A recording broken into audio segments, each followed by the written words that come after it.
കഴിഞ്ഞ ദിവസം എന്താ തൃക്കാർത്തികയായിരുന്നു. ഞാൻ ഇഷ്ടം കൂടി ചുമ്മാ അവിടെ പോയി കഴിഞ്ഞപ്പം അവിടെയാണെങ്കിൽ ഭയങ്കര പടക്കം പൊട്ടിക്കലും ചെണ്ടമേളമൊക്കെ. അത് കണ്ടീഷനിൽ ആ പേടിച്ച് നിൽക്കുന്നതാണ് ഈ കാണുന്നത്. ഇവൾക്കാണെങ്കിൽ കാവടി ചെണ്ടമേളം അങ്ങനത്തെ ഒക്കെ ഭയങ്കര പേടിയാണ്. എന്നാൽ അതൊക്കെ ഉണ്ടെങ്കിൽ അവർക്ക് കാണാൻ പോകാൻ വേണം. പിന്നെ ഞാനാണെങ്കിൽ നോക്കി കഴിഞ്ഞപ്പോൾ ആ സൈഡിൽ നെറ്റിപ്പട്ടൊക്കെ വെച്ചിട്ട് ആന നിൽക്കുന്നു കേട്ടോ. പിന്നെ ആന ഇങ്ങനെ നടന്ന് അമ്പലത്തിലേക്ക് പോവാണ്. ഇഷ്ടമാണ് ഇത് കണ്ട് വണ്ടടിച്ച് നിൽക്കാൻ കേട്ടോ. അതേട്ടാണല്ലോ ഇതെല്ലാം കാണുന്നത്. പിന്നെ അമ്പലമൊക്കെ നല്ല ലൈറ്റ് ഒക്കെ വെച്ച് സെറ്റ് ആക്കി വെച്ചിട്ടുണ്ടായിരുന്നു. പിന്നെ ചേച്ചിമാരുടെ ഇതുപോലെ താലൊക്കെ വെച്ച് നിൽക്കുന്നുണ്ടായിരുന്നു. കുറെ കുഞ്ഞു പിള്ളേരുകൾ വന്നിട്ട് ആ കയ്യിൽ ഇതുപോലെ അച്ചടിച്ച് പോകുന്നുണ്ടായിരുന്നു കേട്ടോ. അപ്പൊ അത് കണ്ടപ്പോൾ ഈശ്വലിനും അച്ചടിക്കണം കേട്ടോ.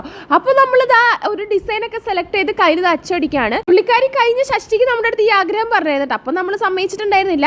അങ്ങനെ നമ്മുടെ അച്ചടിയെല്ലാം കഴിഞ്ഞ് ഈശ്വലിന്റെ മോൻ കണ്ടില്ലേ ഹാപ്പി ആയിട്ടോ. എവിടെ ഉത്സവത്തിന് പോയാലും ഐസ്ക്രീം മസ്റ്റ് ആണല്ലോ. അങ്ങനെ നമ്മളിതാ ലാസ്റ്റ് ഒരു ഐസ്ക്രീം ഒക്കെ മേടിച്ച് തിരിച്ച് വീട്ടിലേക്ക് വന്ന് കഴിഞ്ഞപ്പോഴായിരുന്നു ഗൈസ് ഇവള് നമ്മുടെ അടുത്ത് ഒരു സത്യം തുറന്നു പറയും. അമ്മയാണെങ്കിൽ ഏകദേശം 9 മണി കഴിഞ്ഞിട്ടുണ്ടായിരുന്നു കേട്ടോ. ഇവക്കാണെങ്കിൽ നാളേക്ക് ഒരു അസൈൻമെന്റ് കൊണ്ടുപോകാനുണ്ട്. പുള്ളിക്കാരി അത് ഇപ്പോഴാണ് നമ്മുടെ അടുത്ത്. അവളാണെങ്കിൽ ഒരു ടെൻഷൻ ഇല്ലാതെ കൂളായിട്ട് ഇരിക്കുകയാണ് കേട്ടോ. ഞാനാണെങ്കിൽ ഇതെല്ലാം സെറ്റ് ചെയ്ത് കൊടുക്കുന്നത് തിരക്കില്ല. ഞാൻ നോക്കിയപ്പോൾ ഈശ്വല സുഖമായിട്ട് അവിടെ ഇരുന്ന് ചോക്ലേറ്റും കഴിച്ചുകൊണ്ടിരിക്കും. പ്രൊജക്റ്റും അസൈൻമെന്റ്സ് എല്ലാം സ്കൂളിൽ പഠിക്കുന്ന സമയത്തേ ഞാൻ വിട്ടതായിരുന്നു. പിന്നെ രണ്ടാമത് ഇതുപോലെ എഴുതി കൊടുക്കണ്ടായിരുന്നു. ഞാൻ സ്വപ്നത്തിൽ പോലും വിചാരിച്ചു. ഈശ്വലാണെങ്കിൽ ആ പരിസരത്തേ ഉണ്ടായിരുന്നില്ല. അങ്ങനെ ലാസ്റ്റ് ഒരു വിധത്തിൽ കുത്തിയിരുത്തി ഞാൻ എഴുതിപ്പിക്കുന്നതാണ് കേട്ടോ ഈ കാണുന്നത്. ആൾക്കാർക്കാണെങ്കിൽ ഒരു ടെൻഷൻ ഇല്ല. സമയമാണെങ്കിൽ 10 മണി ആവാനായിട്ടുണ്ട് കേട്ടോ. 2 ലൈൻ എഴുതി കഴിയുമ്പോൾ നമുക്ക് റെസ്റ്റ് ചെയ്യണം, പിന്നെ സ്ട്രെച്ച് ചെയ്യണം, അങ്ങനെയൊക്കെ പറഞ്ഞ ഒരു വിധത്തിൽ നമ്മൾ കംപ്ലീറ്റ് ആക്കി എടുത്തിട്ടുണ്ട്. അങ്ങനെ ആ പ്രൊജക്റ്റ് ഒക്കെ ആയിട്ട് ഈശ്വല സ്കൂളിൽ പോയിട്ടുണ്ട്. അപ്പോൾ ഇത്രയ്ക്കുള്ള ഇന്നത്തെ വിശേഷം.